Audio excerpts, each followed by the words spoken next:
Right, and welcome back everybody. Ostentatious here with episode 11, or part 11, of the Permadeath run on the Prisms update in No Man's Sky. So just quickly doing a few sound checks and tests and stuff, so just bear with me.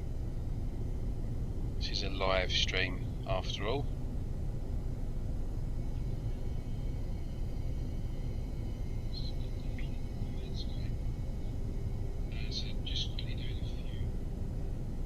Right, test.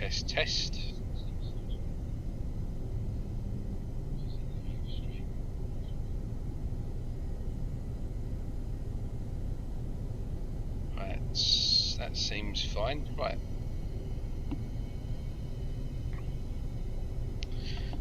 Okay, just bear with me.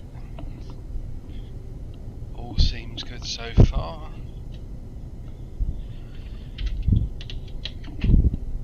If there's any issues, any frame rate drops, any lag, any latency, any kind of sound issues, then obviously just try and let me know in the comments if you can. But right, okay, looks like we're all good to go. Right, so today, yesterday we got the S-Class freighter finally. The colour does need to change, but that isn't going to be a priority just yet because I've only got 1,000 nanites, and we do need, at least 5,000 there to get this upgraded. So yeah, that will come. I'm going to do a few derelict freighter runs just to build up some base parts, some inventory space here on the freighter, just to help out with a bit of the resources and stuff for the Stasis device farm, which I'm going to start today. I will start the beginnings of one, maybe two areas of the Stasis device farm. So I've got to build up a few things in the inventory for that. I do need some building materials. I need some glass and stuff, which I'll make with frost crystal. So I do need to collect some frost crystal, because that will basically make some of the biodomes for the plants to be grown in. Yeah, I've got a few things that I need to grab along the way, as well as just doing a bit of general exploration. So it's going to be a nice chilled out stream, this one, with not too much in the way of trying to force anything and sticking to processes and stuff like that. So hopefully nice and chilled. So yeah, let's get cracking on. So I think the first thing is, I've just noticed I had a crashed ship here, so I'm just going to take this to the space station and get this sold, so we can get some stuff from this. Then I'll come back to the freighter, because it's probably going to default to a ship that I don't want, and then send out some people on some frigate missions, so we can get a bit of passive early game income there. It's not a bad fighter, this one, but there's no need to hold on to it at the moment. I'm not going to be using it.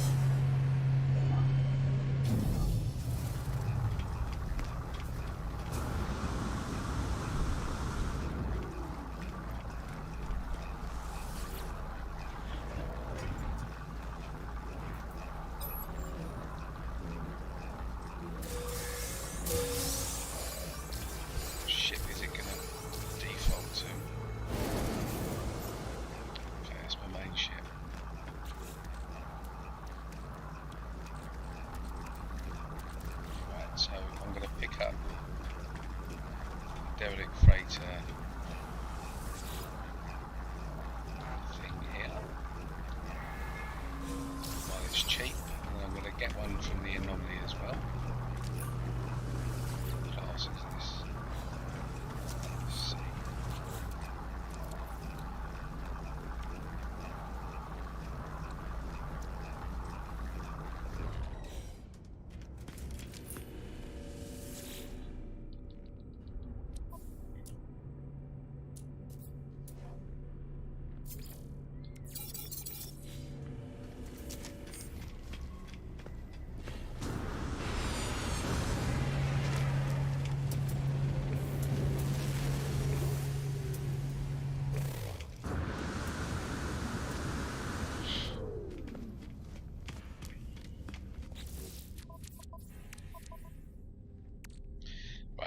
ferrite, plenty of pure ferrite.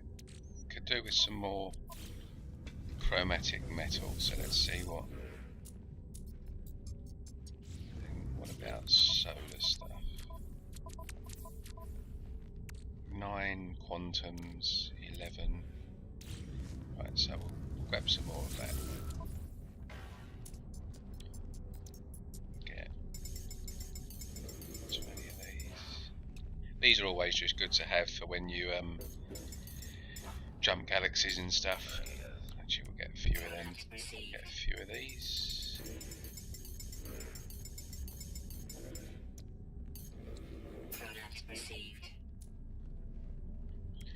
Get a few more of these.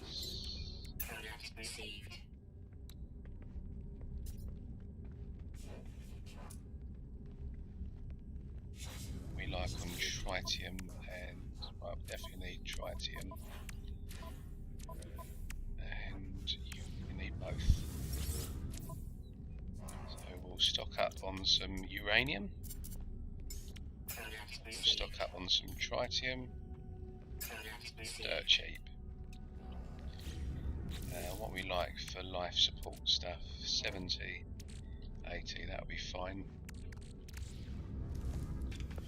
Grab some missions.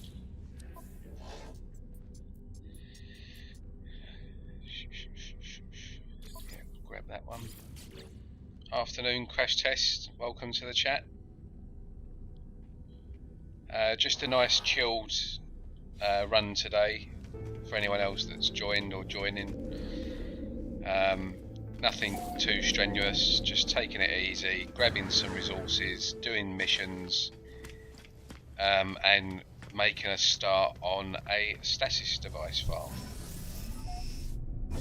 So I'm not going to do anything with a freighter today. I've got to build up some nanites so I can change the colour. I'm not going to be doing anything involved really with this. I'm going to send some missions out now. Some frigate missions.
Yeah, and nice and chill today. Nothing involving any kind of process or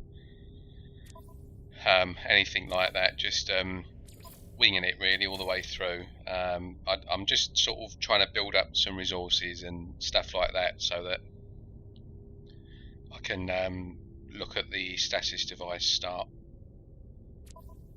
but I might do maybe a couple of galaxy jumps as well.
Nice easy one.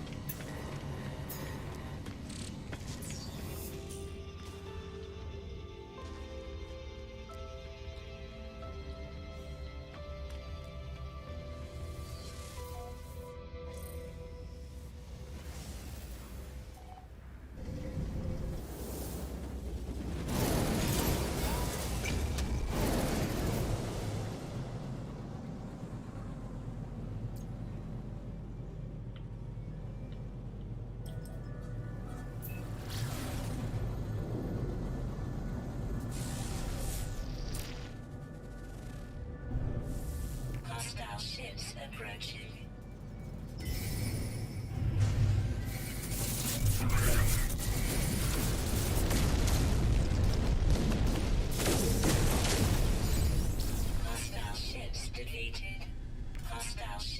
approaching.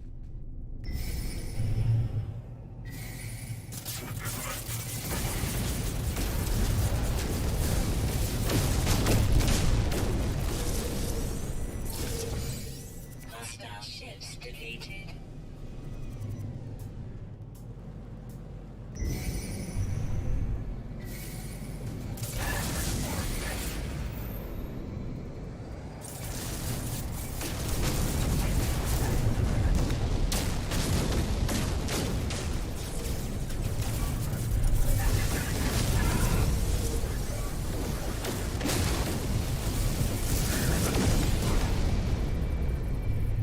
Hostile ships defeated.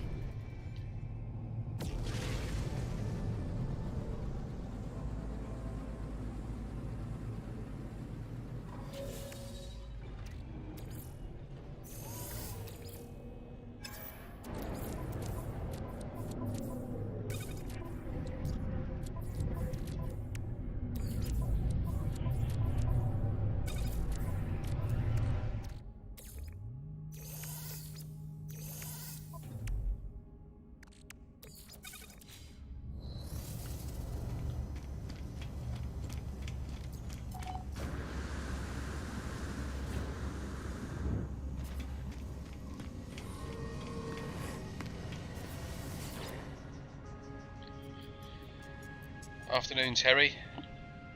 Welcome to the stream, mate. I hope all is good.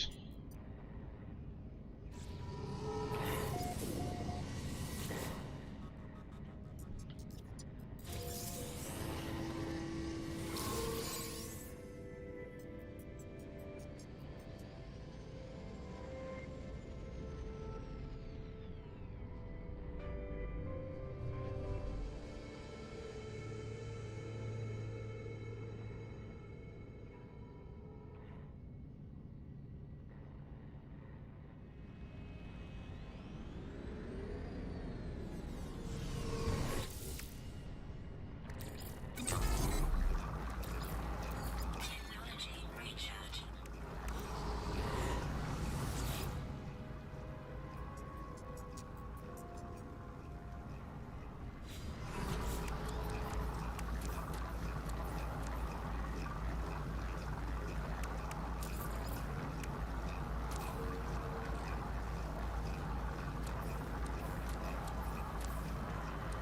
Right, I do need some larval core because you need those to build a couple of things on the freighter. I don't need it right now though. Let's just do this here so it's nice and easy. So get this quicksilver knocked out.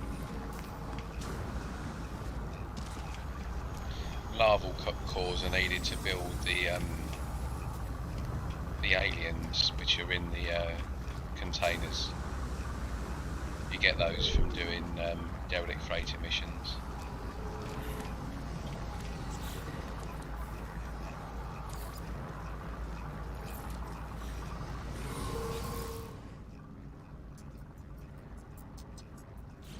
I'll leave that for now. I do need some salvage data as well, because I need to get the gas extractor unlocked. I don't think I've got that unlocked yet.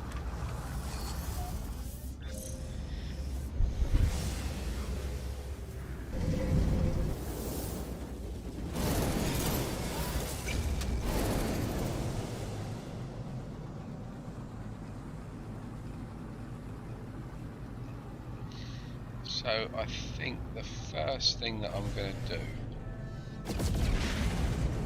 is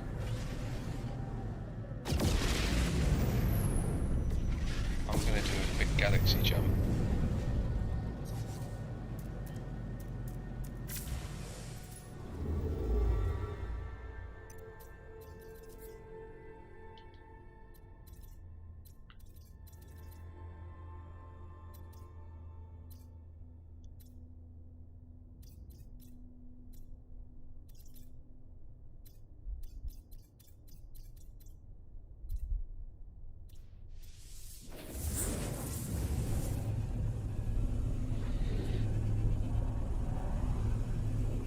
Yeah, I'm just sort of gathering a few resources at the moment for a the start of a stasis device farm.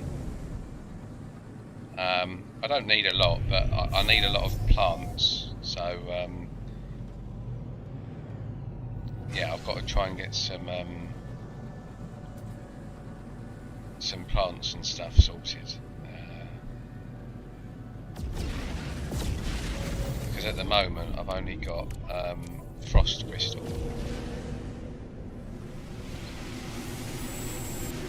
How many levels will your freighter base have? I'm not sure. I don't want to go. It's going to be quite small because it's gonna basically be small and detailed. It's not going to be a freighter that has huge rooms and stuff like that. But for the floors, it will have a minimum of 2, but it's likely to have 4. It's going to have at least 2 because you can't really build much on the first floor. You get like sort of restrictions and stuff. So yeah, it's probably going to be between 2 and 4 levels. Oh, that's nice. Is that all white?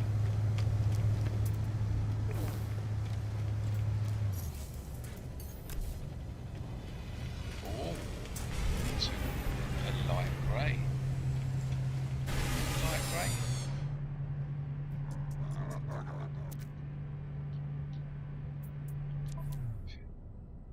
I think it is. That is a rare colour. That.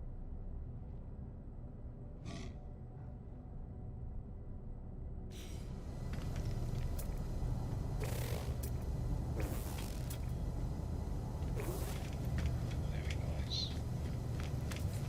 I'm not mad on explorers, but that's quite nice.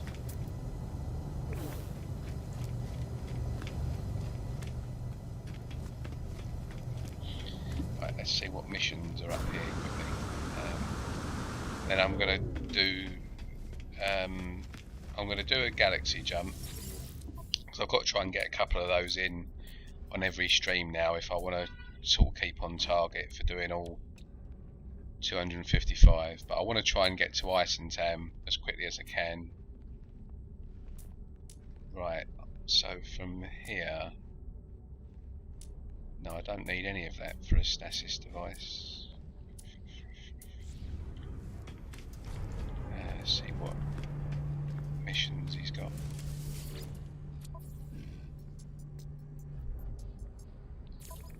Yep, pick that up.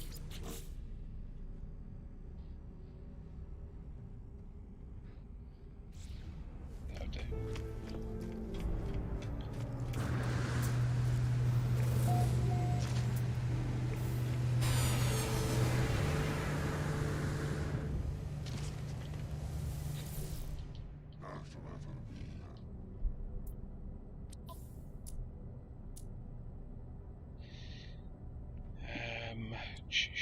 Yeah, I'm gonna load up on some pure ferrite. Load up on some oxygen.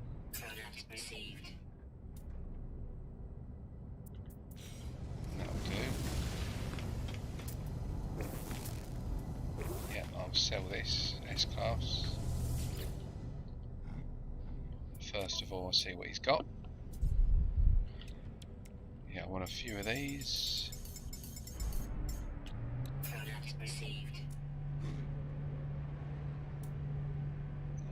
I'll take a couple of these.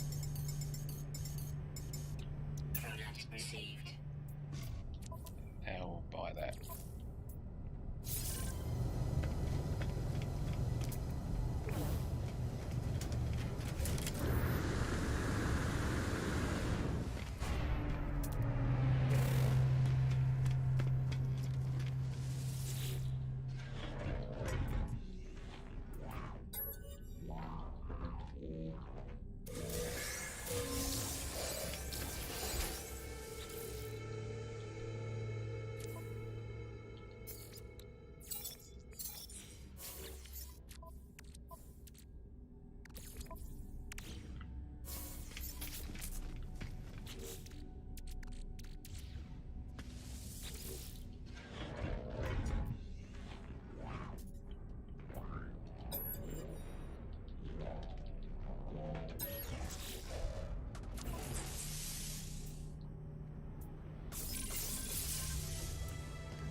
think I'm in Calypso at the moment, aren't I? Sorry, let me just double check.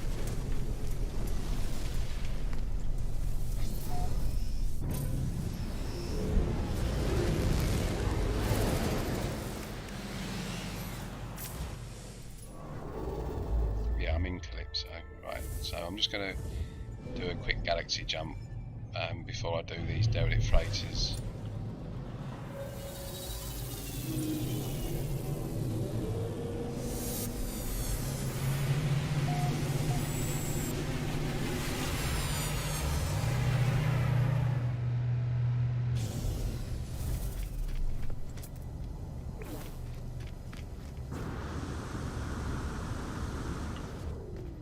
That is quite nice, that ship.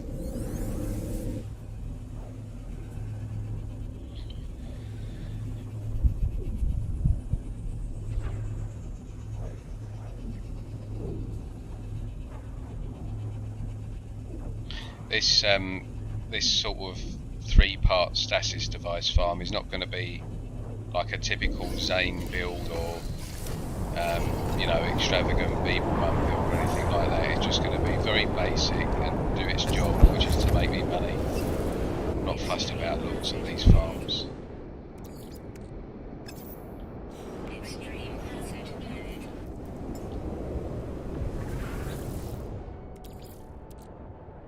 What? Extreme hazard ahead.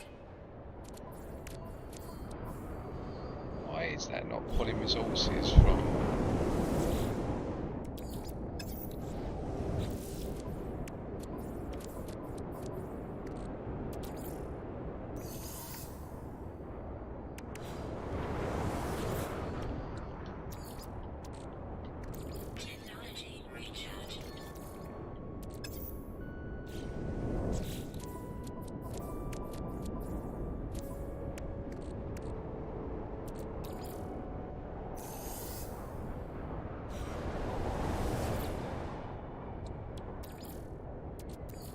Technology recharge. Technology recharge. Technology recharge. Technology recharge. Technology recharge. Technology recharge. Technology recharge. Technology recharge. Technology recharge. Technology recharge. Technology recharge. Technology recharge.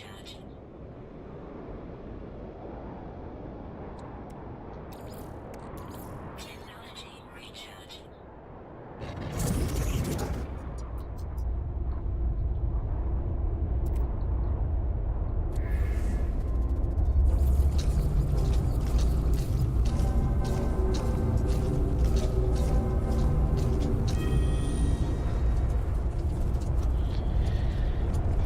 So for those that don't already know, if you spam the first glyph number 0, the sun, 12 times, it takes you, always guaranteed, it takes you within 5,000 light years of every single galaxy core. So it doesn't matter what galaxy you're in, if you go to a portal within that galaxy, in any system, and you spam that glyph 12 times, it kind of takes you within 5,000 light years, and you'll see that a lot of people obviously do that. Because look at all these comms balls. So yeah, we're kind of right on the boundary of the core now. And you only need one glyph to do that, which is the first glyph. So you don't need to get all 16 glyphs to be able to activate a portal. You only need one glyph, and then you're done. So what I'm going to do is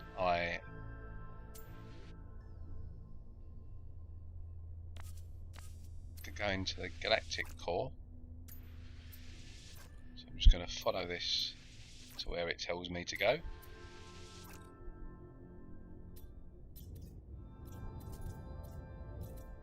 fact, I'm going to keep going right as far as it will allow me to go. Right, so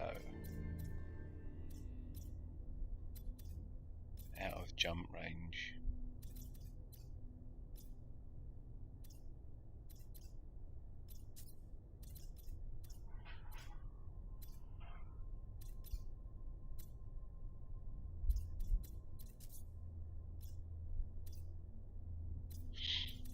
Still trying to stick to rich economies. There we go.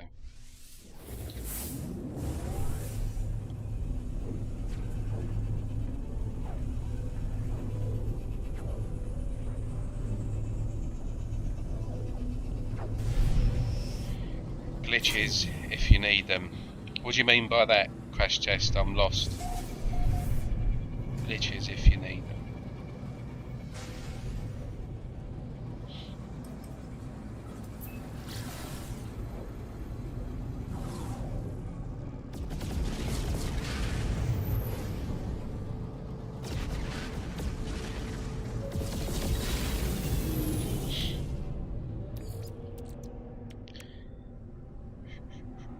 So I'm going to change ship for the Galaxy Jump, and I'm going to swap my multi-tool back over.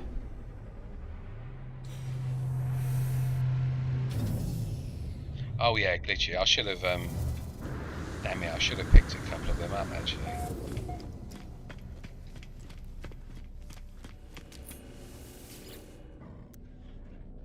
Right, I'm afraid this means I'm going to have to reload on however many planets. There's only 3, so it won't take long, but I can't ignore that. It's just it's part of my DNA genetic makeup. I'm a multi-tool hunter, so to ignore that would be a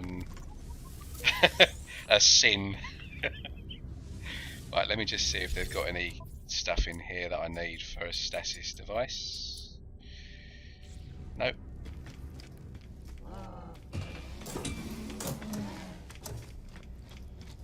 Oh, and just on that, so this is a 3-planet system.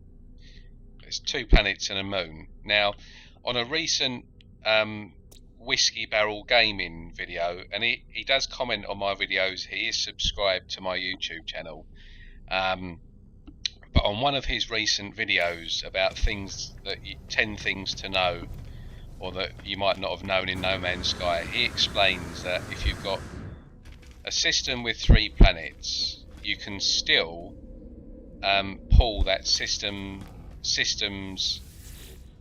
full 6-planet pool of multi-tools into the system. So even if a planet's just got 3 planets, his video suggests that you can actually call in still 6 planets worth of different multi-tools in the system by reloading saves on planets in a completely different system, and then bringing that pool of multi-tools into this system.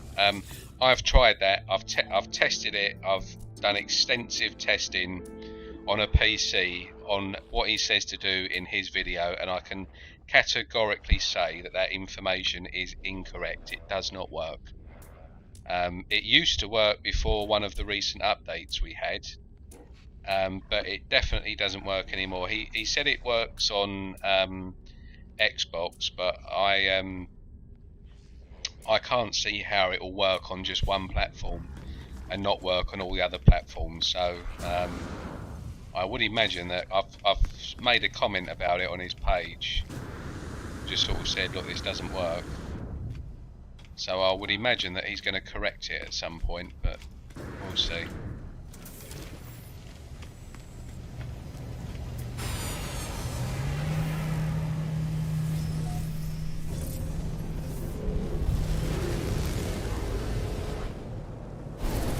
I was sceptical of it in the first place because Zane tried it on one of his streams about 2 months ago, and we were all kind of sort of chipping in ideas on how we could get the other planets' spawn pools to spawn in the system. we tried everything and we couldn't get it to work. So yeah, there's a guy called Casper, I think, in the community. I don't know him, but he suggested it to Whiskey Barrel Gaming. Whiskey Barrel then made a video, but I can categorically say that the information in that video is incorrect. It doesn't work.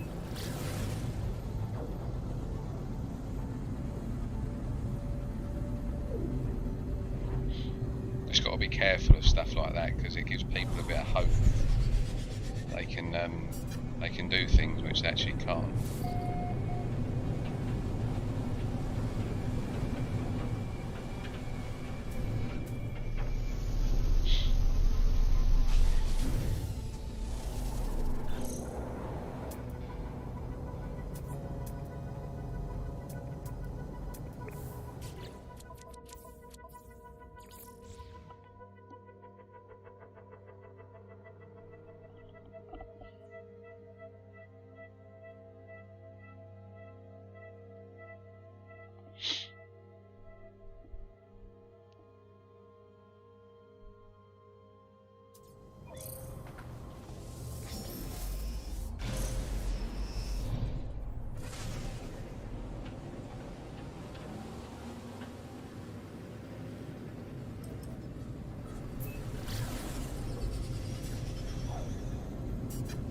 So just materials that I need basic building materials for this Stasis device farm, which is stuff like ferrite dust, pure ferrite, chromatic metal for the extractors and stuff like that. So just all the basic components there, but on top of that I need frost crystal, selenium,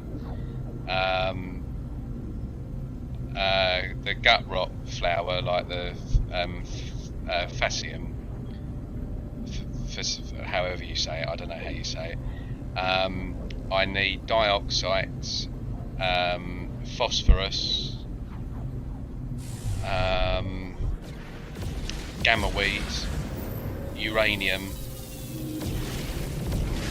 and that's pretty much it.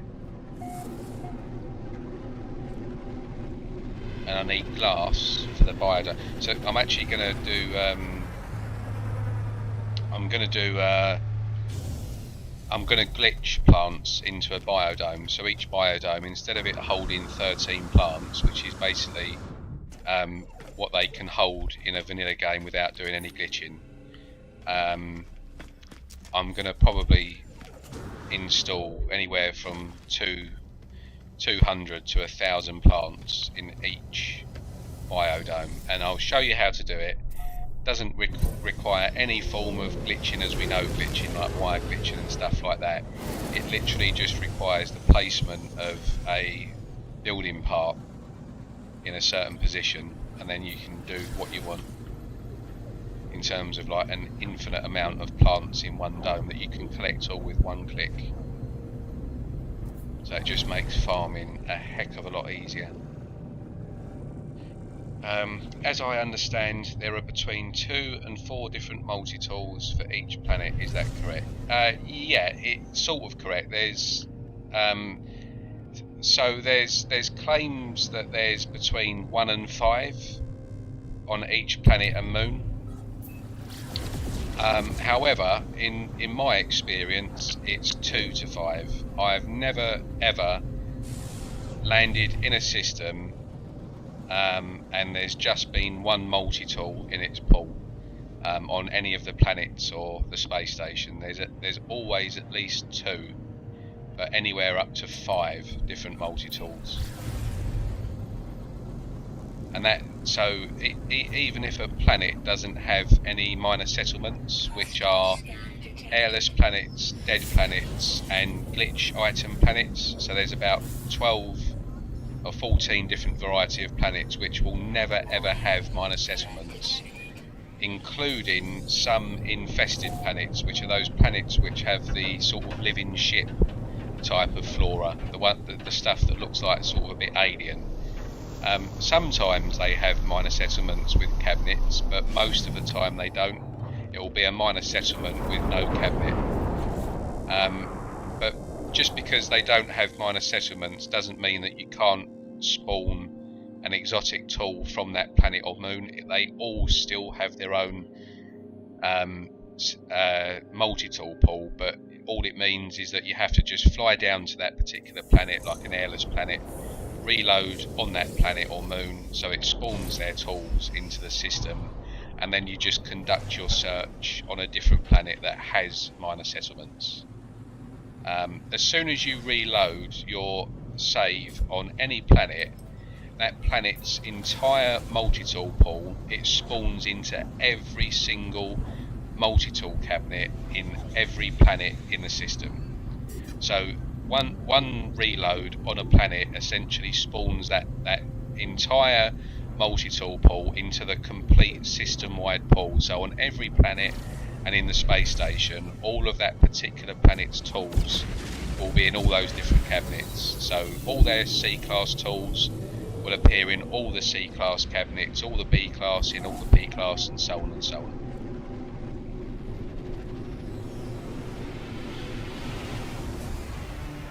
But only A-class tools, A-class multi-tools are the only tools that you can get in S-class.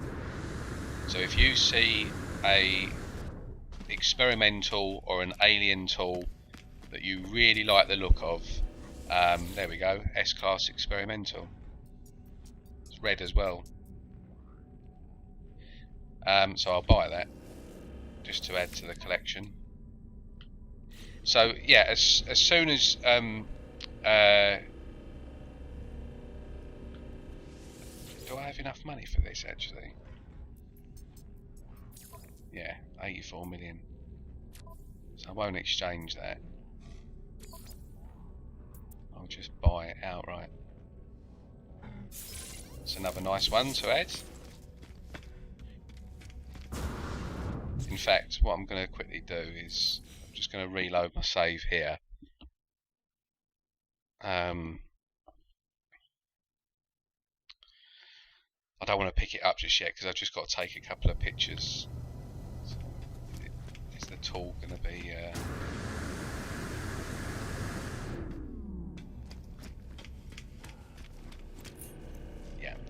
Right, I've just got to reload on one more planet just to see if that spawns... But yeah, if you see an alien tool or an experimental tool that you really like the look of, as soon as if you start doing a search for that tool, as soon as you see it appear in a C-class cabinet, you can instantly forget about that tool being an S-class. You'll never, ever, ever get that tool in an S-class. Because only A-class, natural A-class tools can spawn as S. But B-class is a bit more tricky because you'll see B-class tools spawning as A-class as well as C-class, but they'll appear as B and A-class more than they'll appear as C. So until you see that B-class tool appear as a C-class, you have to kind of assume it might be an A-class tool, which is a bit annoying.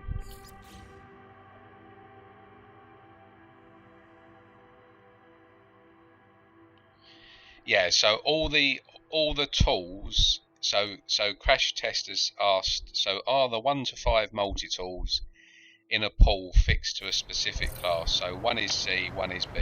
Yes. So if you've got let's just say you've got a planet with 5 tools, 5 different tools. Now obviously there's only 4 different classes: A, B, C and S.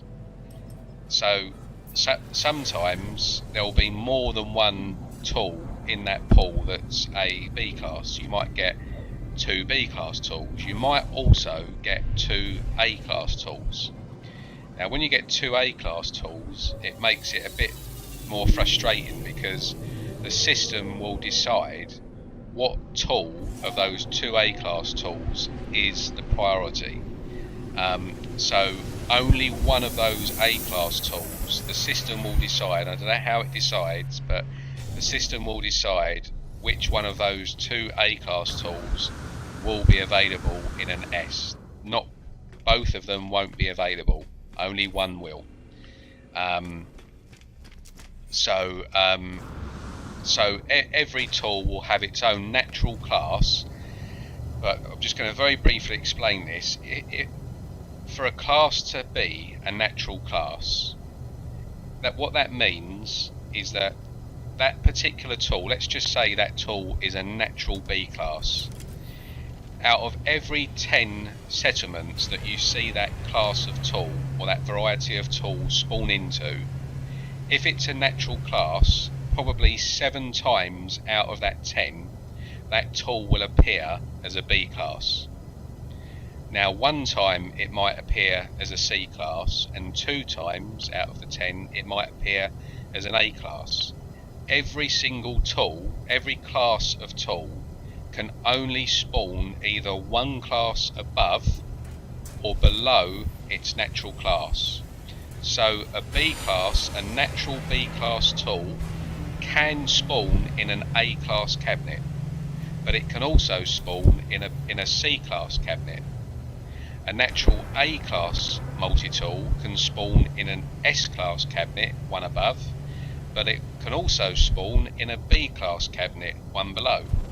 So the only tools in every system that can appear as an S-class tool are A-class multi-tools.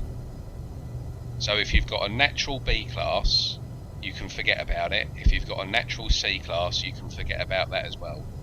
Because the most that you'll ever see a C-class appear in is a B-class, and the most that you'll ever see a B-class appear in is an A-class, 1 above. And like I said, if you do 10 searches, like if you see a natural A-class multi-tool appear in 10 cabinets in the system, roughly 7 times out of 10 it will appear as an A-class. 1 time or 2 times out of 10 it will appear as a B-class, and the other time it will appear as an S-class. Yeah, and that is it's the very basics around how multi-tools work. The assumption with a lot of people is that the cabinet is the main focus. It's not. The cabinet is just a specific class. So each cabinet, this cabinet here is an S class. This cabinet will never ever change class. Only in a very, very, very rare instance will that ever change class. And I've had it happen to me 2 or 3 times in all of the time I've played. So it's very, very rare. It's a bug that came with an update about a year ago. But this cabinet will always, for everybody on every platform, that will be locked as an S class. But this tool here is a natural A class. This is a natural A class that is spawning into this S class cabinet. So if I went down and searched on planets now for this tool, I would see it appear 7 or 8 times out of 10 as an A class tool, not an S class, an A class. So I hope that, I mean that's quite basic, but I hope it gives a bit of a clearer idea on the mechanics around it. Right, this is an Alpha Horizon Amiga here.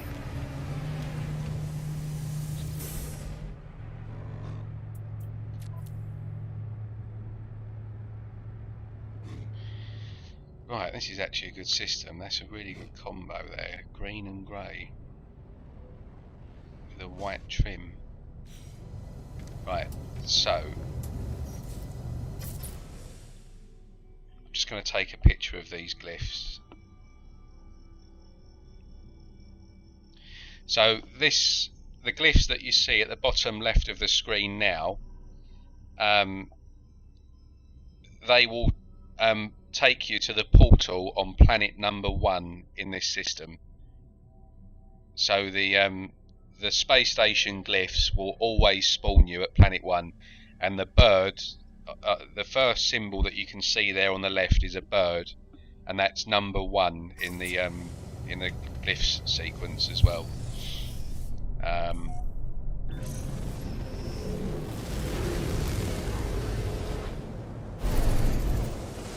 I'm just going to spawn this tool once again because I just need to grab some pictures.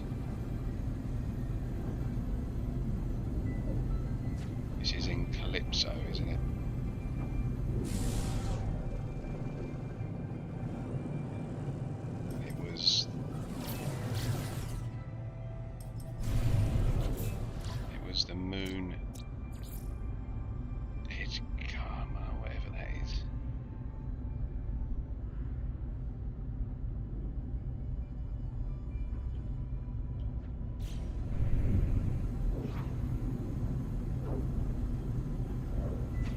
Yeah, so from what I know, an S-class standard S-class tool is never its natural class. They're always A-class tools. So you'll see that particular tool that you've just seen there, like this tool here, that we're going to spawn into the cabinet in a moment. You'll see this tool appear as B, A, and S because they're all natural A-class tools. But this cabinet here, the space station cabinet, just happens to be the S-class cabinet in the system. Now, there are actually more than one S-class cabinet in every system. There's actually more than one S-class cabinet on every planet. The system isn't limited to one S-class cabinet. So if you sort of found an S-class cabinet on this ringed planet here, there's nothing to say that you won't find another S-class cabinet on the planet next door. There's always more than one S-class cabinet in every system, but the same tools will always appear in those cabinets. So there's absolutely no point whatsoever in trying to find more than one S-class cabinet in any system, because you're not gaining anything by doing that, because it will always be the same tools which will spawn into that cabinet on every reload on every planet. The same tool from all of those planets will always spawn into each S-class cabinet. So we only need to find one, but not every tool in the system will be available in S-class. Only A-class tools.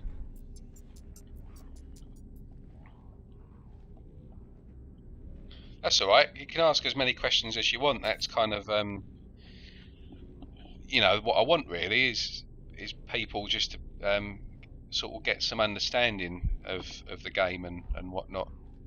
That's what we're here for. Sorry, I'm just grabbing some screenshots at the moment, so just bear with us.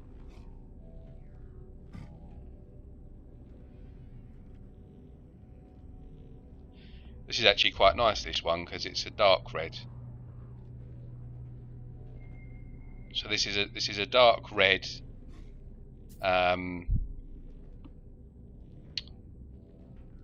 black circle decal experimental 24 slot tool.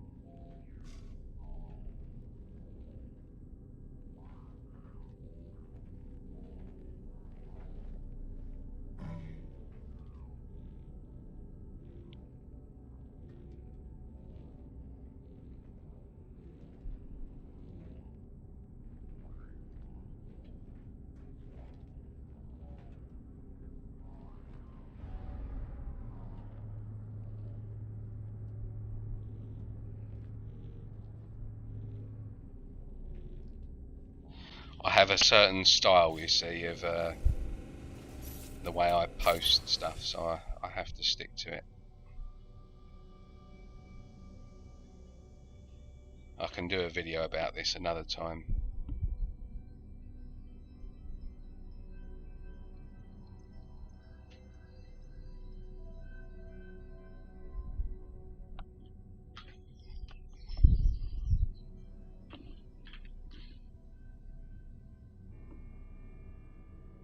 That's alright. No problem at all.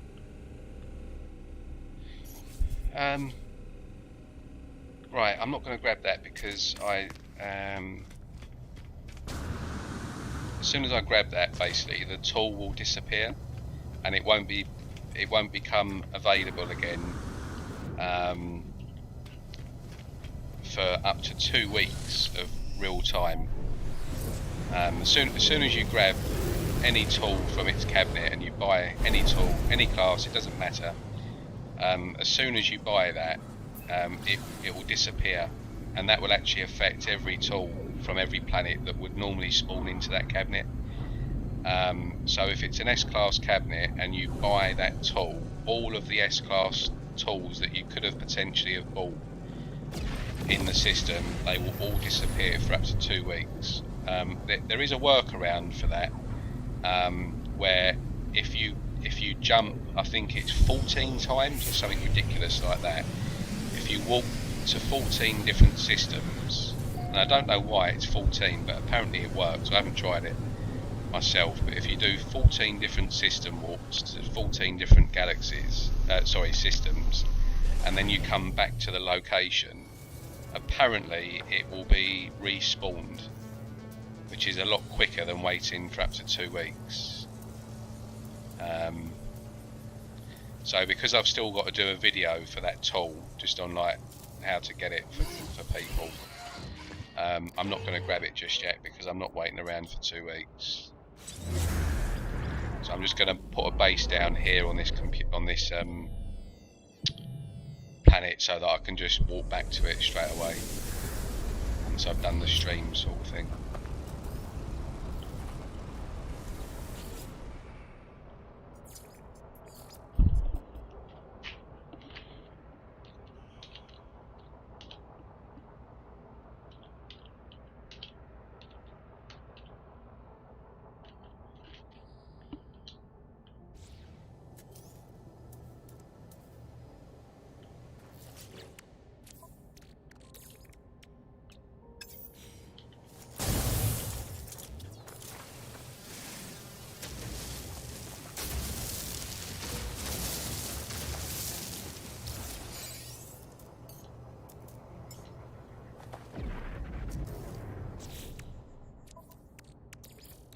Product constructed.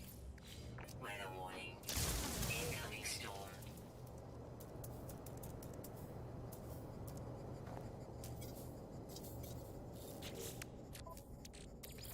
Product constructed.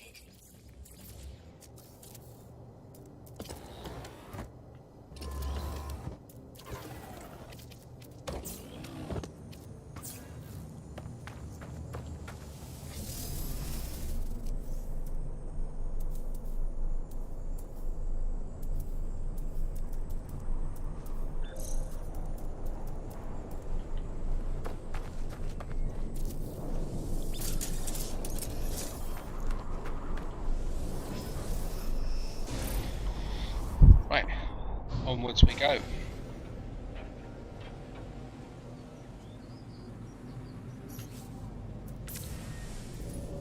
So that's another S-Class, so two S-Classes we've found so far, haven't we? It's not bad, considering I'm not sort of actively hunting them, so to speak.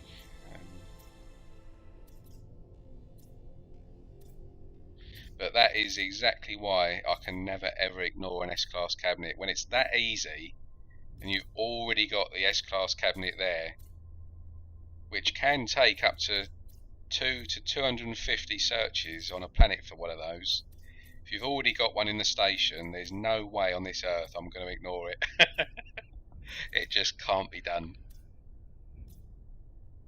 It's the easiest S-Class you'll ever find is a space station cabinet. And like I've said before, I've still in all my hours, many thousands of hours on this game, I have never ever seen an experimental or alien multi-tool spawn instantly as the main default S-Class tool in a space station cabinet. I've never ever seen that happen. I've done that plenty of times where you can actually spawn a planet's experimental tool into the space station cabinet like we just did there. But in terms of just entering the system, flying in, and you're instantly greeted with an alien or experimental S-Class, that's never ever happened to me. And I see it posted, you know, like maybe once a month, someone puts a post up of, oh, I've just found this S-Class on the space station, no reload required. I'm like, do you actually know how freaking rare that is, you lucky bastard? I don't think they realise kind of what the chances are of that actually happening, you know. It's so rare. So rare. Zane's never seen it. I've never seen it.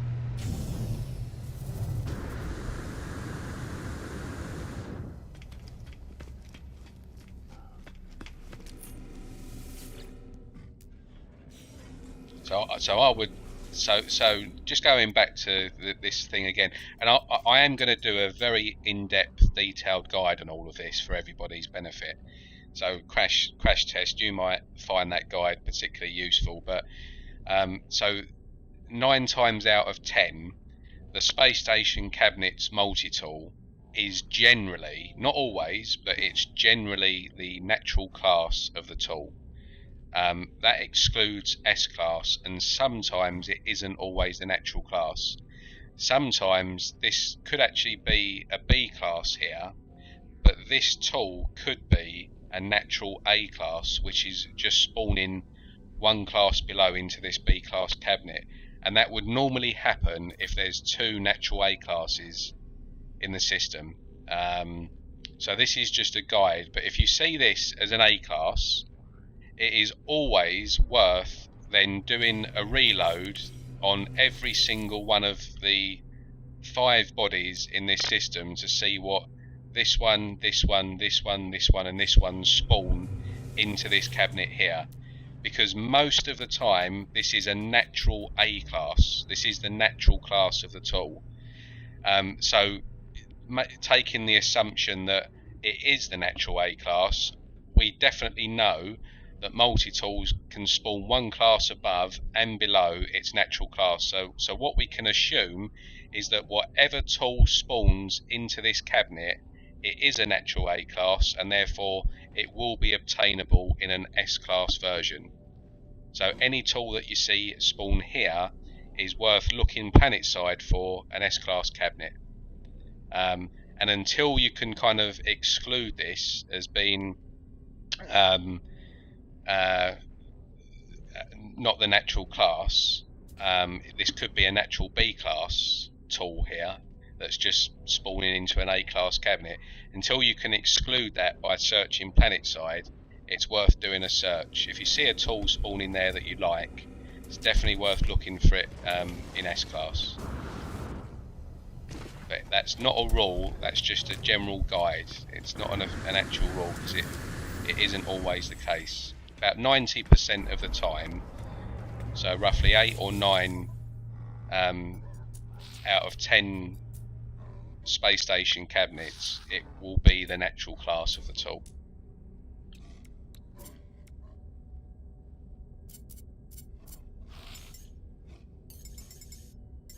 Right, I'm going to grab some of this because I need some of this for the frost wart.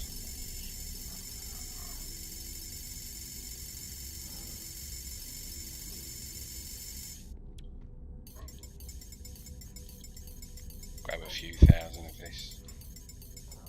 I would just take the lot, but I'm just conscious of inventory space at the moment.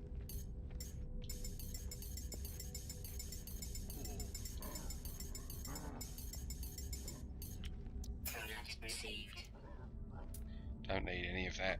Don't need any of that. Right. Let's quickly grab some missions. Just stacking all these missions for the moment.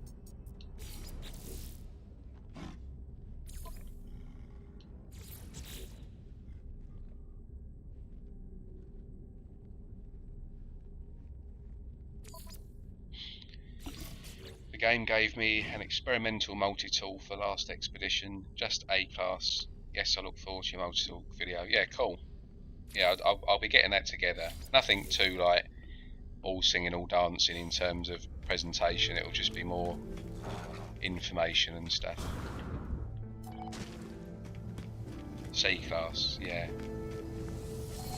I think one of the Twitch rewards was a nice pistol, experimental pistol with horns in one of the expeditions. I think it might have been the first expedition, I can't remember.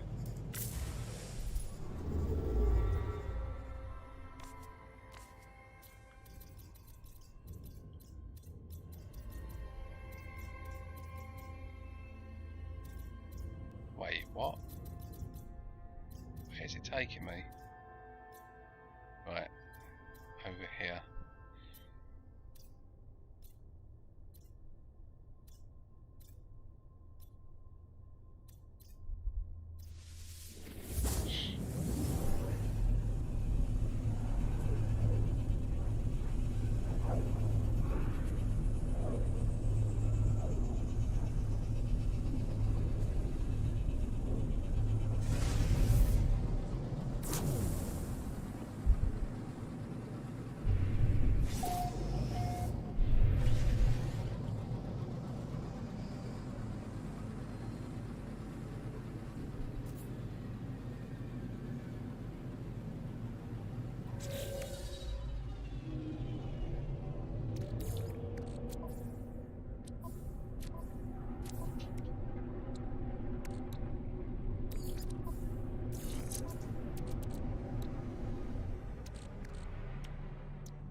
Technology recharging. Hi Zoo, afternoon. Welcome to the chat, hope all is good. Right, let's make the jump. Let's get to Galaxy 4.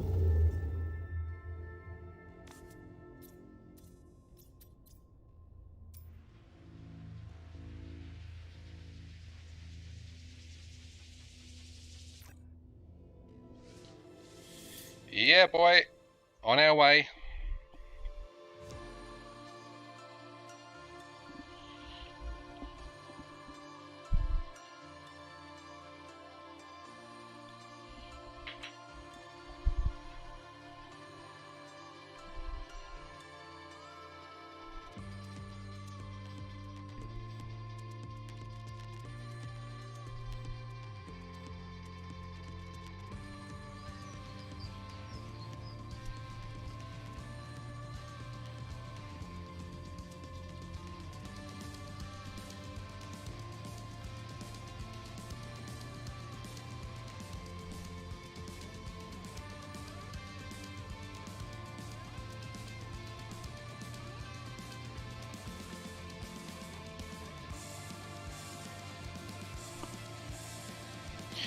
Arithmetic.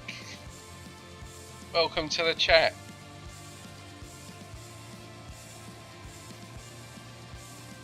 I've been using a B-class multi-tool for a long while now, but I was able to grab one of each of the alien and experimental tools you highlighted in some videos. Now I just need to upgrade them. Yeah. That's all part of the fun though, right? It gives you something to do, especially if you've kind of done most things, you know, like the story and stuff like that. I like that sort of stuff because it sort of forces you to explore. That doesn't bother me, that side. Like even this here, like repairing all of your kit once you've jumped galaxies. You know, part of the fun is gathering all of those resources, right, and going to different planets and stuff, as opposed to doing what I tend to do, which is just buying stuff from the space stations or using repair kits. So this is Hesperius. This is galaxy number 4. So we've done Euclid, Hilbert, Calypso, and now we're in number 4.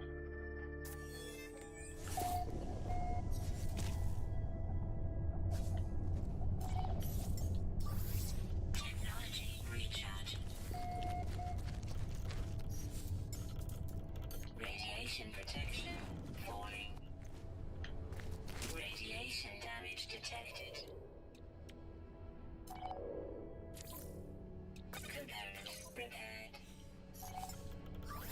Technology recharge. Right, I don't understand why. Oh, it is. It's letting me call in my ship now. There we go.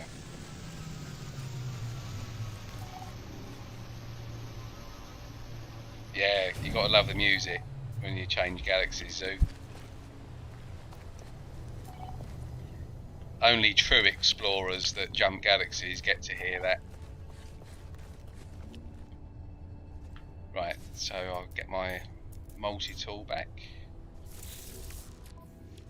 So we're all good there. So I've just got a few things here.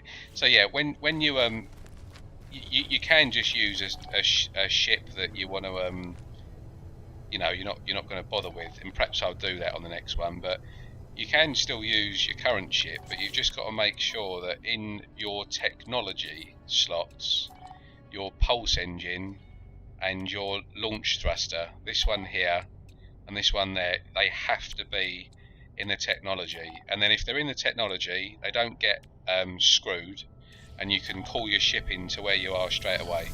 So even if you don't have like resources, or you don't have a freighter or anything like that, you're safe. So as soon as you get into the galaxy, you can instantly call your ship to wherever you are, as long as that and that is in your technology, because they won't get damaged.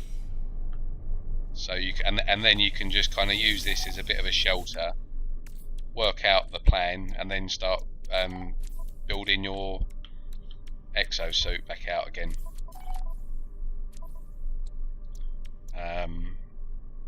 So yeah, let's do that.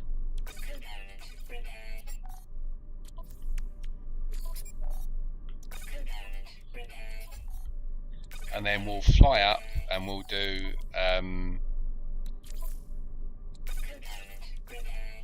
a derelict freighter in this system, knock one of those out.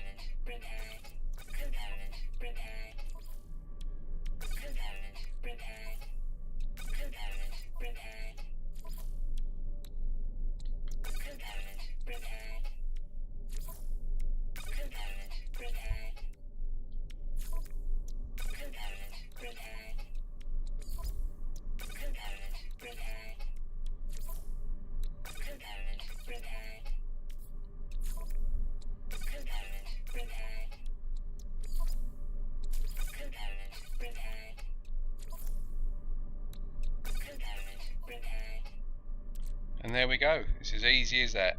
So as long as you've got the resources on your freighter stored anywhere, you can just get cracking on with the repairs. And see, I haven't got cadmium at the moment, but I have in my freighter, I do have repair kits, yeah? So even though I haven't got that, all I've got to do is press X, and I've used a repair kit. So as long as you've got a lot of repair kits, I find them really useful. Not everyone uses them, but I'm not going to waste them though on wiring looms. I can just buy them for this.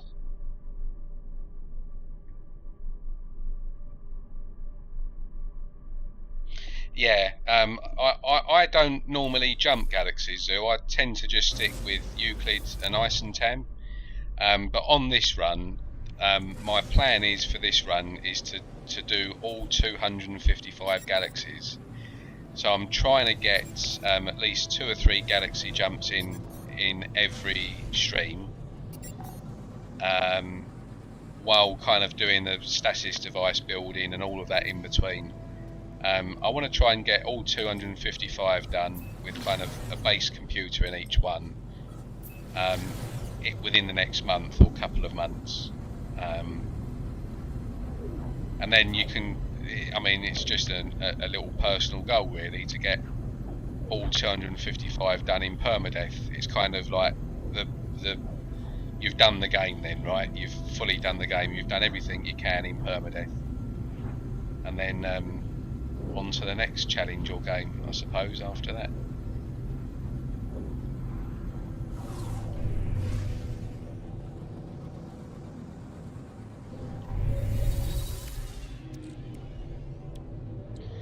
So I'll buy a stack of wiring looms. I need a few anyway.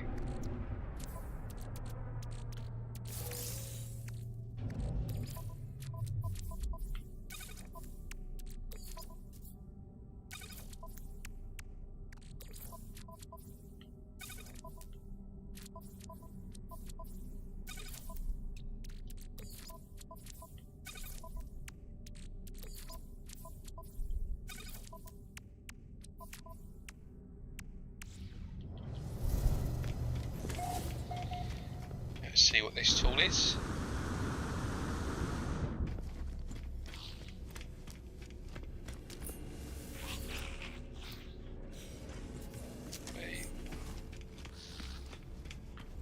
Let's get some wiring looms and see if they've got any. I need some phosphorus. 22. Oh, this must be a poor economy.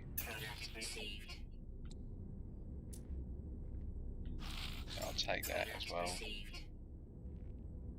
I'll take some of this.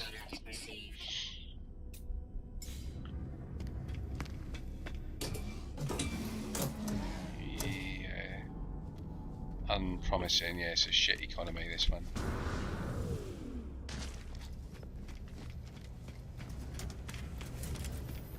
So in this system here, even if that cabinet there showed an A class, makes no difference, because where it's a poor economy, you'll never ever see anything spawn as an S class in this system. You won't get any S class ships, excluding an exotic ship, because you get one exotic ship in every economy in the game, every system in the game. But you won't see any other S class ship, you won't see any S class frigates, freighters or multi-tools. They are non-existent in poor economies.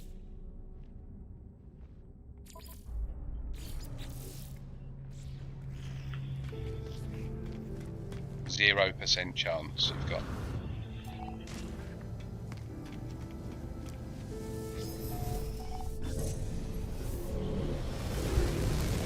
So we'll leave this system. Orbital station coordinates received. Yeah, we don't care.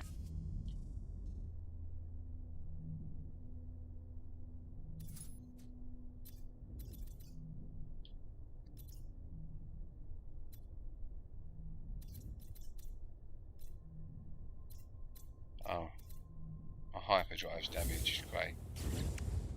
So let's just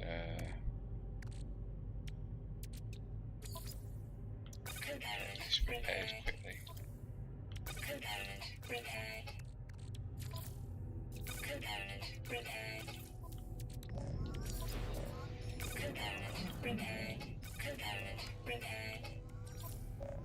Component repaired. Component repaired.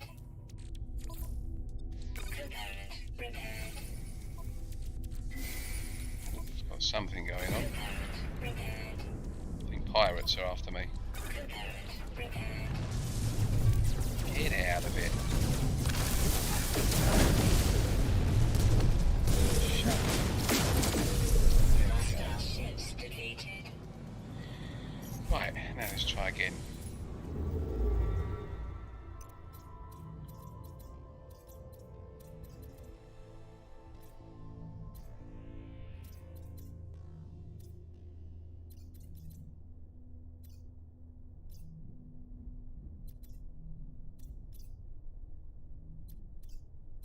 Prosperous, yeah, we'll take that.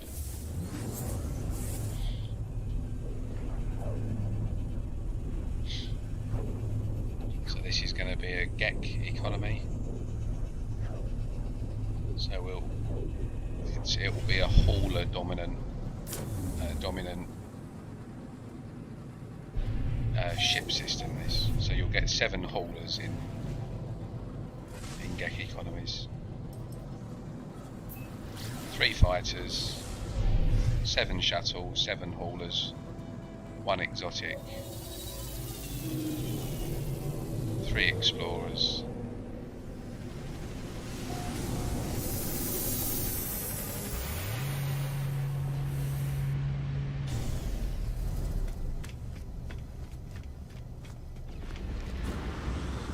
Come on, I need some phosphorus. I haven't seen any for ages.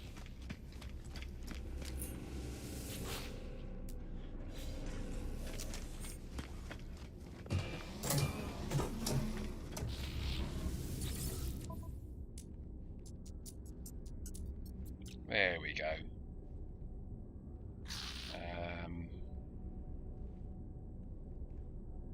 Yeah, I'll just grab all of that. Product received. And then what we like for uranium? 2, 3. Yeah, I'll grab some more of that.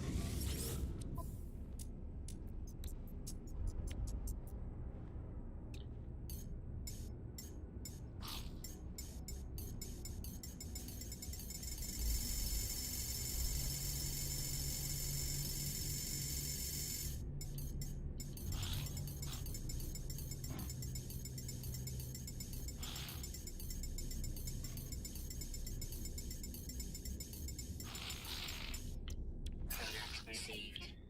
I'll grab some metal plating. Product received.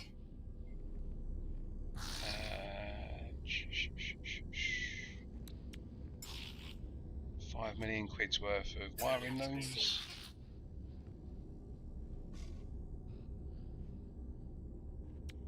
Some more of this. Product received.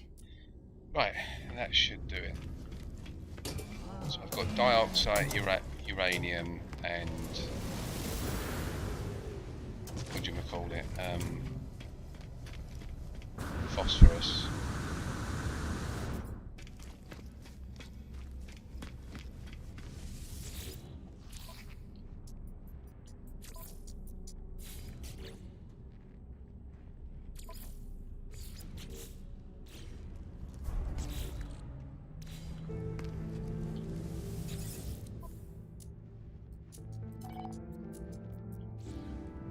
That's the other thing I need. Pyrite. Product received. Traveller there. So that'll be a glyph.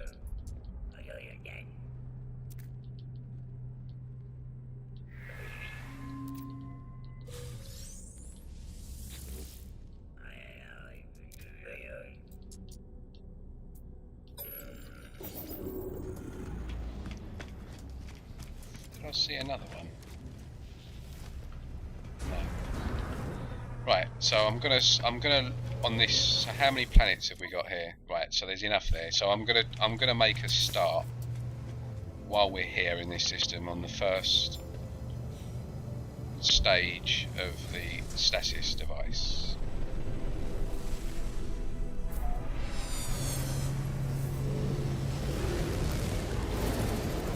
So I've just got to work something out a second. Just hold on.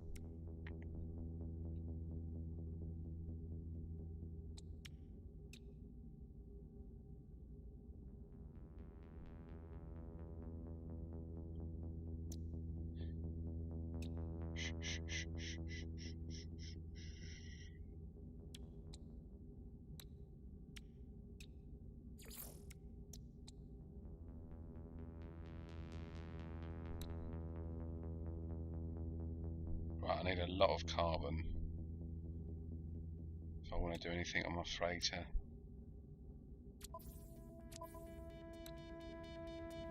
What about gas extractors? Right.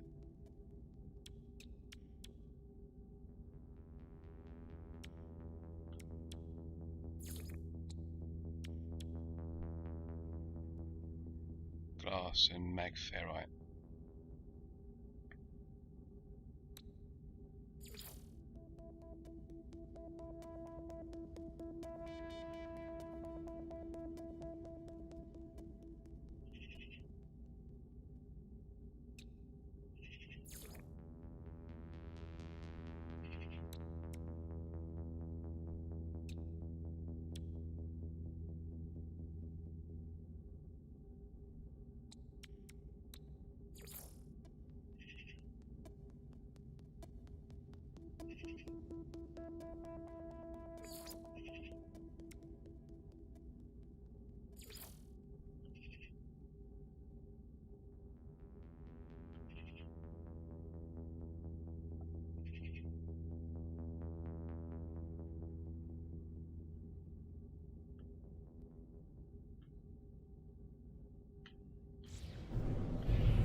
Right, so let's make a start here.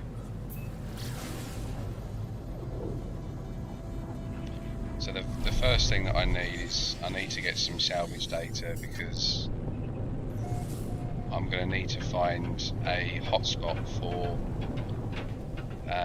sulfurine. Storm clearing.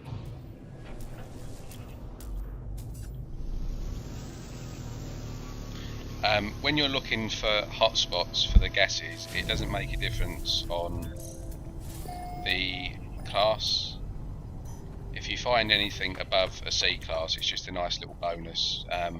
All it means is you've got to add just a few more gas extractors to do whatever you want to do. So the class is completely irrelevant for a stasis device farm. It's a nice to have if you can find an A or S class.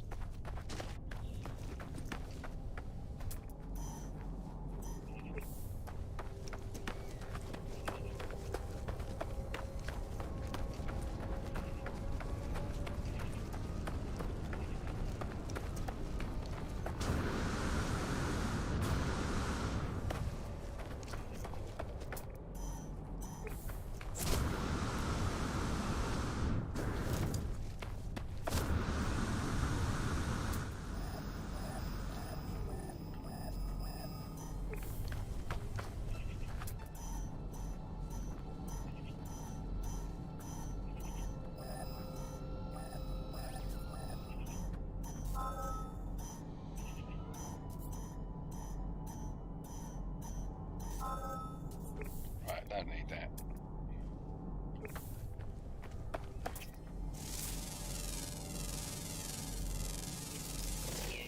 Received. Oh, that's a strange looking Diplo. Received.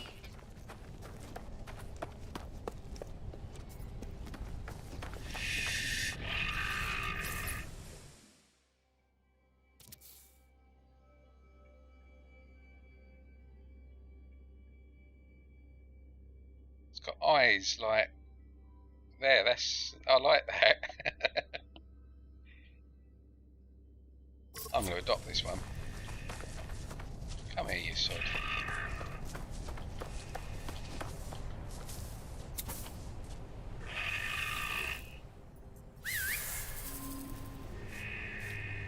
Smart.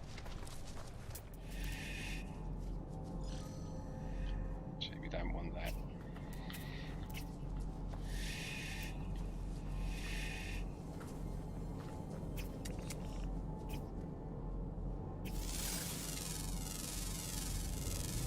So just while I'm looking for this this sulfurine deposit, I'm just going to knock out some of the missions that we've been collecting, which is to like scan some creatures, scan some flora, and so on and so on.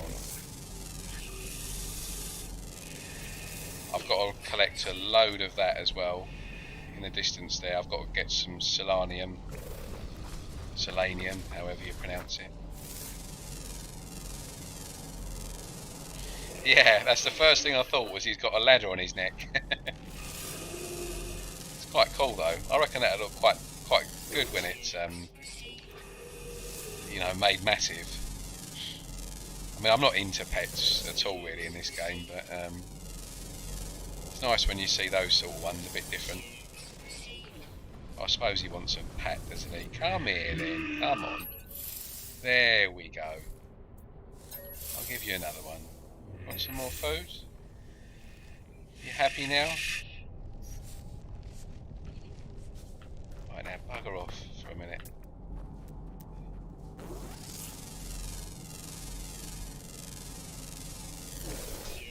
Received.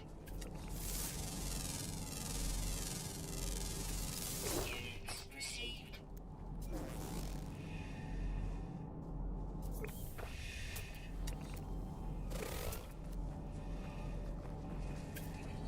Well, there's quite a few of these Diplos around.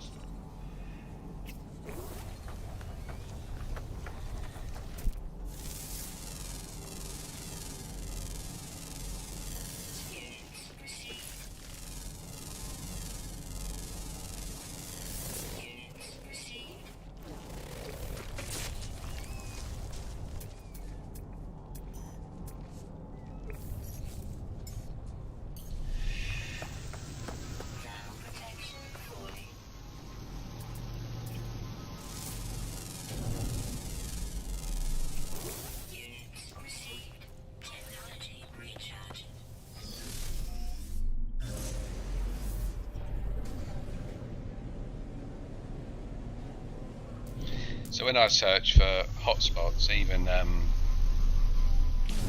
even for S-Class, I always just fly in a straight line north. It's probably not the most efficient way to find one, but it works for me. I don't ever really struggle finding what you need to find, and I just land like every maybe 1,000 U, like just like fly for 3 or 4 seconds, land, have a little look, go back, fly again, straight line, another 3 or 4 seconds, and just keep doing that. You will find one eventually.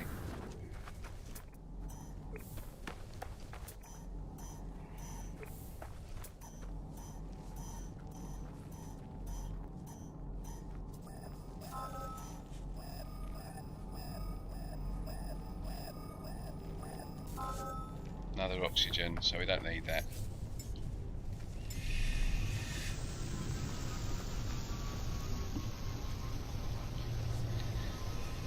So, Terry, I know that you was interested in the Stasis device sort of process, so just very, very quickly for Terry's benefit more than anything here. So, to build a Stasis device, they sell for about 15 million each.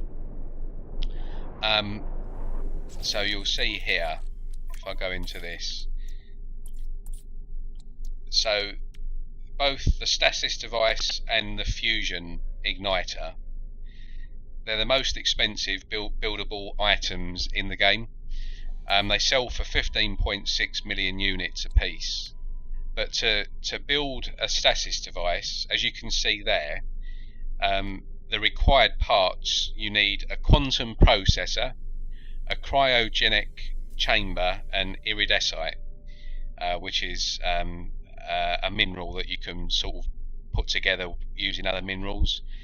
But so you only need 3 components to make a Stasis device, but each of those components, unsurprisingly, requires a circuit board for the quantum processor and a superconductor. Now, to make a circuit board and a superconductor, you need a heat capacitor and polyfiber, and that's just for the circuit board. So the polyfiber, you need a cactus flesh and star bulb, and for the heat capacitor, you need selenium and frost crystals. So they're your plants. So you need to make polyfiber and heat capacitors, you need 4 different plants, which are obviously found in 4 different biomes. And then to make the cryogenic chamber, which is this one here, you need living glass and you need a cryo pump. So the living glass, well, the cryo pump, you need hot ice and thermic condensate. Hot ice, you need enriched carbon and nitrogen salt, and for nitrogen salt you need nitrogen and condensed carbon. So basically, I won't go through all of each individual one, but to make one Stasis device, you need about 20 or more different components, right? And all of those components, like to get the end result here, which is the Stasis device, going right back to the start of the process, you will need 3 different gases. You need nitrogen, nitrogen, sulfurine, and you need radon. Now, radon is only found on ice planets, on frozen worlds. Sulfurine is only found on hot planets, like I'm on now, like really hot. I don't think volcanic. Oh no, I think you can get them on volcanic. So anything that's really hot is sulfurine, and then for nitrogen, that's found on lush planets, so planets with star bulb. Yeah. So basically, to build one stasis device, in sort of the ideal world, you need a base in 3 different biomes. So you do need a base in on 3 separate planets with different biomes, because that is where you're going to get your plants from if you haven't already got them, and that is where you're going to get all your gases from, because you can't get 2 gases like radon and sulfurine on a frozen planet. You'll only get radon on a frozen planet, as well as oxygen. Oxygen is available on any biome in any planet, but the main gas, like their unique gas, is only on certain planets. So that's why you kind of need a lot of different bases, a lot of different components that you can make to make a stasis device. But once you've got it all set up and you kind of know what you're doing, it's then just a case of going to each one of those planets and collecting the required materials to make the devices, which doesn't take long. You can do a complete run in about 10 minutes and collect enough materials to make about 4, 5, even 6 billion worth of units in one run, which is what I'll be doing here. This should net me, if I wanted to, when I'm finished making this farm, this will net me about 3 billion units every day.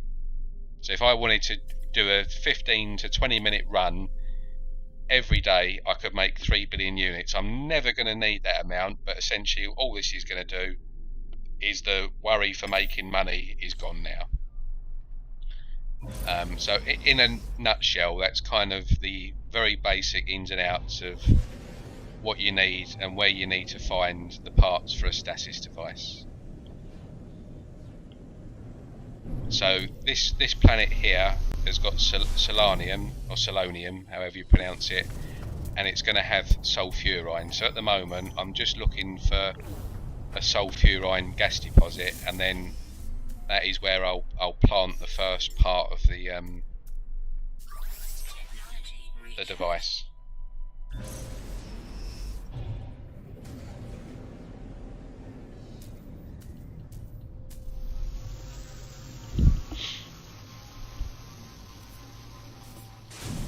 But it's not going to be anything fancy. I just want to get it done as quickly as possible.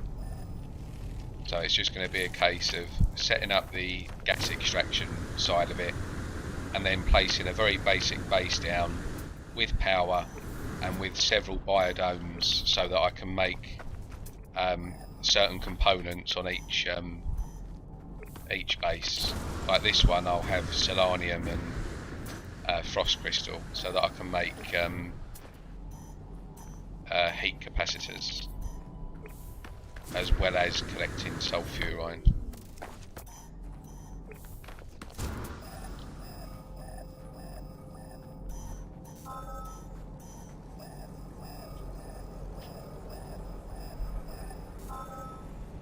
There we go. So it's only a C class, but that doesn't matter, because it's going to take a day. Like selenium, so one of the plants in the process, selenium, that only replenishes every something like 16 hours. It might even be every 24 hours. So you've got to wait for those plants to replenish anyway before you can even do anything.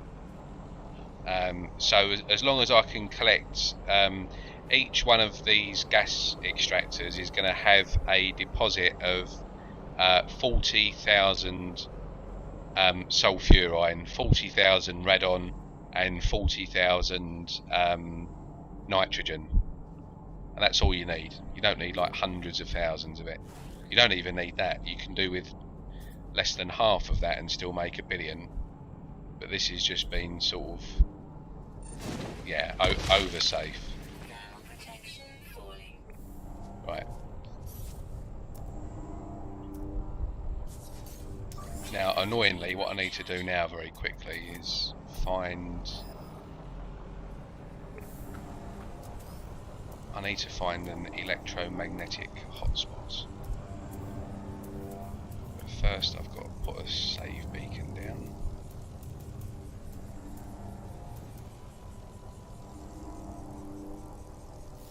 I don't have sodium nitrate.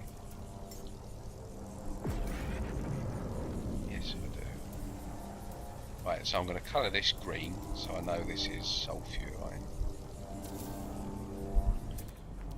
Right, and now we need to find a electromagnetic. So if I go out this way,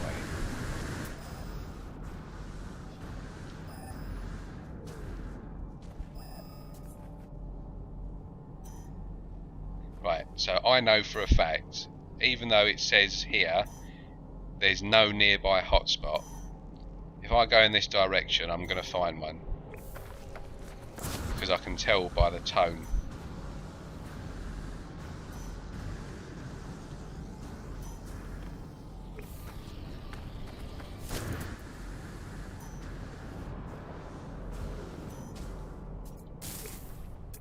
And there we go.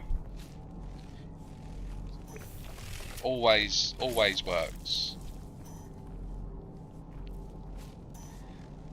So just for the benefit of people that don't know what I was doing there, this just makes finding hotspots a lot easier for you.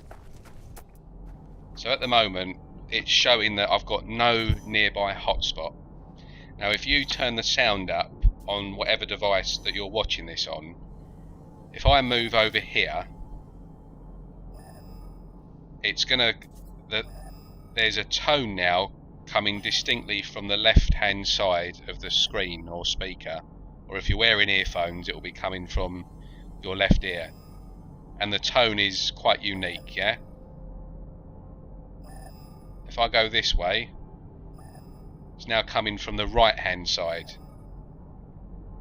Now if I line it up to the direction,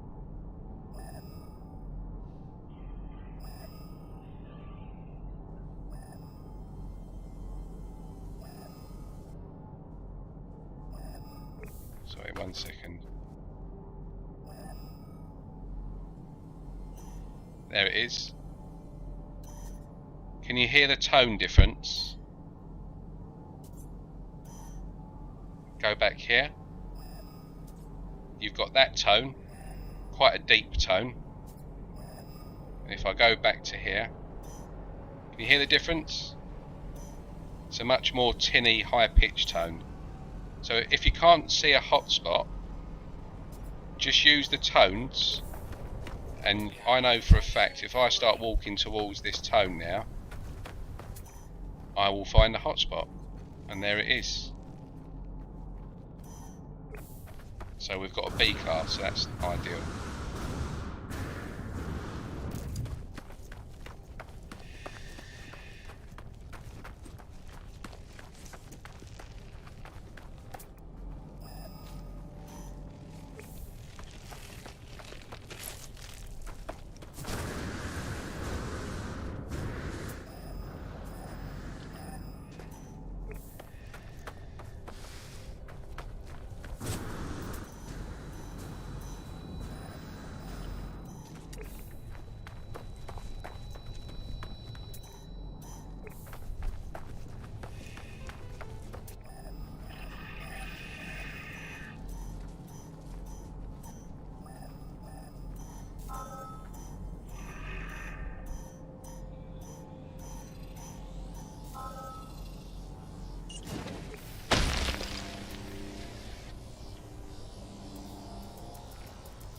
Mark that as white for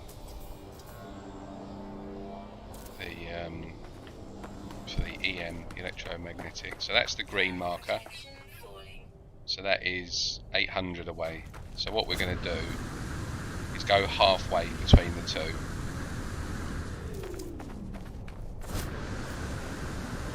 Roughly halfway.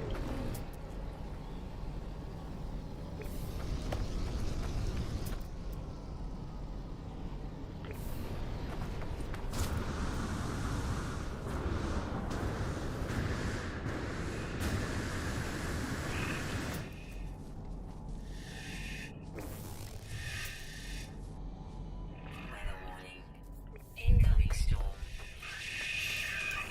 Technology recharging.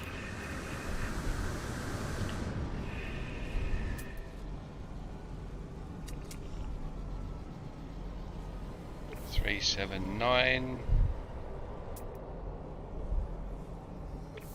450.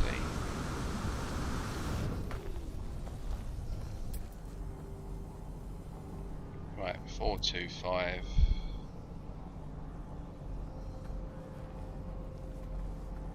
415. Yeah, that'll do. So we're about halfway. So I'm going to plonk a base computer down here.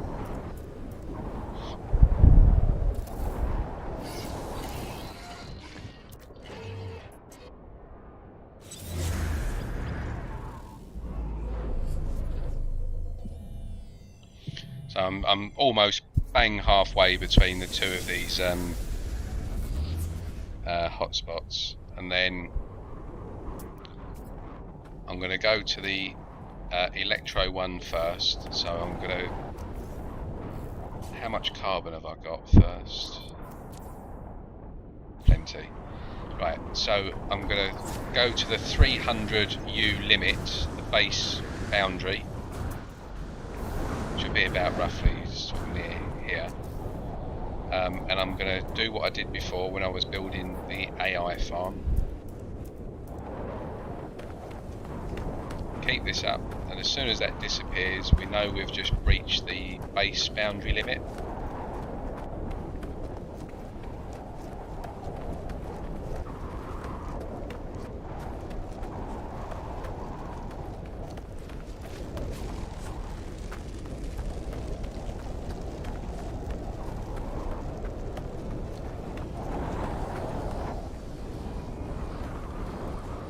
That's odd.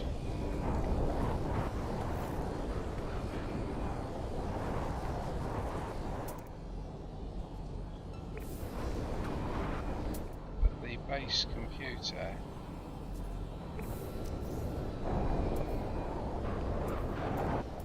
Oh, hang on a second.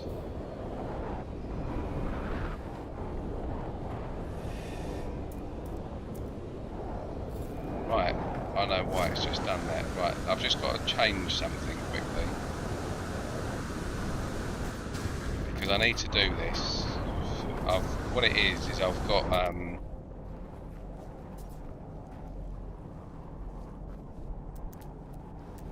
got building restrictions off ready for the freighter base build. So what that's done is that's now taken restrictions off of my limits. So what you would do in a normal world, I'm just going to pause it and see if I can just de-restrict that while I'm in game. I don't think it will work though. Just 1 second.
It won't work.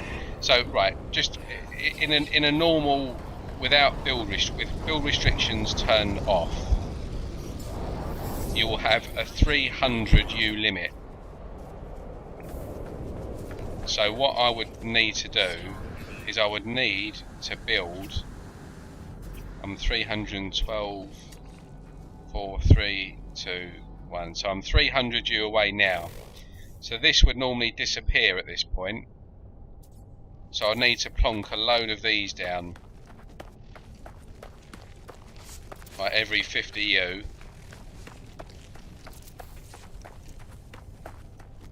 Out to here. So there we do.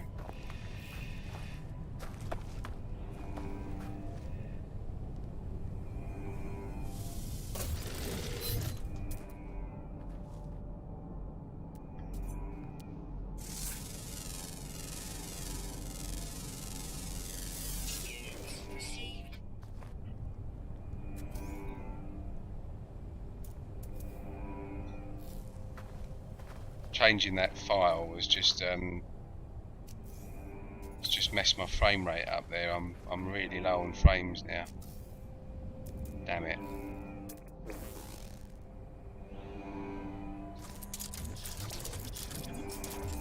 See if it sorts itself out.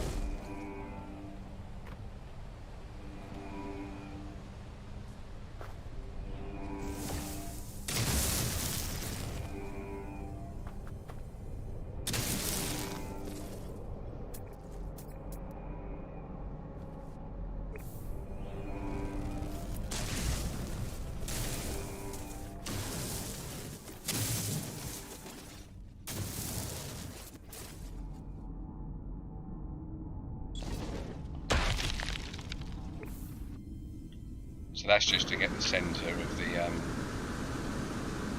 hotspot.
Right, I've got a bit of a problem here because the I think that building restriction that I just changed is I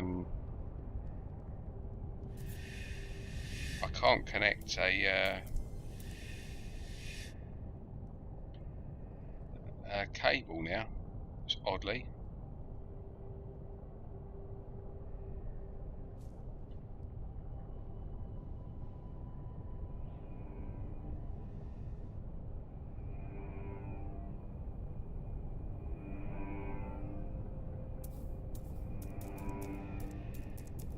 I guess that's what you get when you mess around with game files, right? That's why I very rarely do it. Right, just in the meantime, I'm going to go and collect some materials. I need some selenium, and I need some building technology. So we'll go and grab some of these things.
gardeners now outside making a right racket.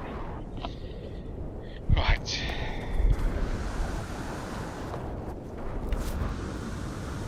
I think what I might be quite inclined to do here, people, is there's only sort of a handful watching. I might restart the stream, just purely because I want to get build restrictions back on so that you can see what I'm doing, because you won't, if you're on console, you won't be able to do what I do. And I want to sort this frame rate issue out. I've dropped to kind of below 30 frames at the moment.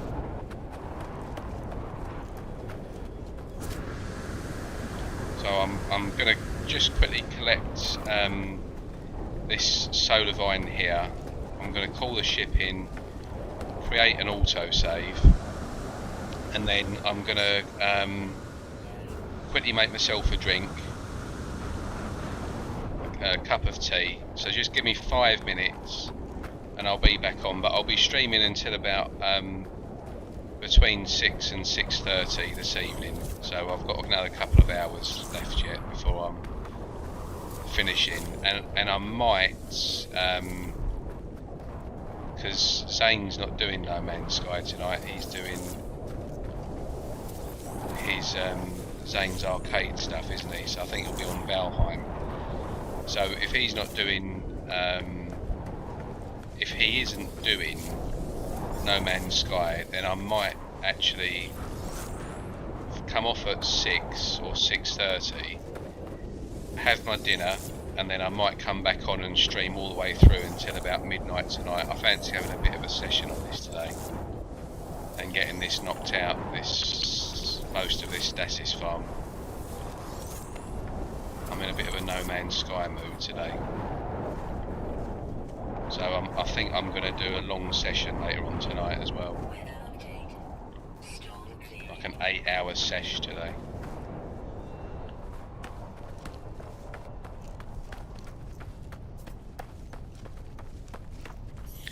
Right, yeah, so just give me 5 minutes. I'm going to call the ship in, save here, and then I'm going to just restart the game in about 5 minutes time once I've made a drink and stuff. And I won't change the title or anything, I'll just put it as like continued or something. So I'll be back in about 5 minutes and be back on until around 6ish, maybe 6:30, and then I'll be streaming again later on this evening.